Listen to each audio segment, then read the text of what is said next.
Hey, what's up? Jigxor here. Finished creating an important PDF with full of images and details, so now it's too big to email or easily upload? In this video, I'll show you how to compress your PDF without losing its quality. Let's go.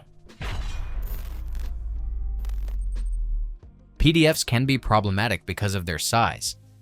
High-quality images, detailed graphics, and embedded fonts often cause files to become very large. This makes sharing, storing, and uploading them difficult. This software I'll recommend is designed to be a comprehensive tool for working with PDF files. It's more than just a PDF reader. It has many features that let you edit, convert, organize, protect, and even compress your documents.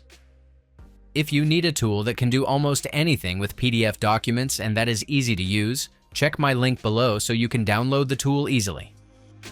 To start, launch the PDF editor on your computer. Then, open the PDF file you want to compress. You can typically do this by clicking the Open PDF button within the application or by dragging and dropping the file into the program window. Go to the Home tab in the editor.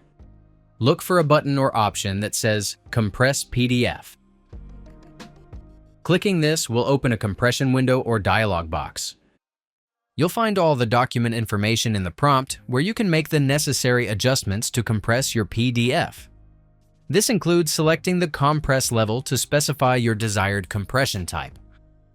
Low quality offers the highest compression, which significantly reduces the file size. Middle quality offers a middle compression level, which may help balance file quality and file size.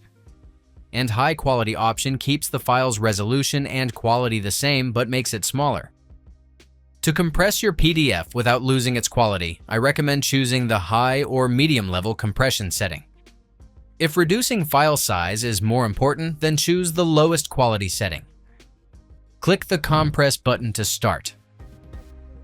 The software will quickly reduce the file size, and upon completion, the output folder will open automatically. Here, you can find the newly compressed PDF file ready for use. That's it. If I could help you, feel free to give this video a thumbs up, and don't forget to subscribe.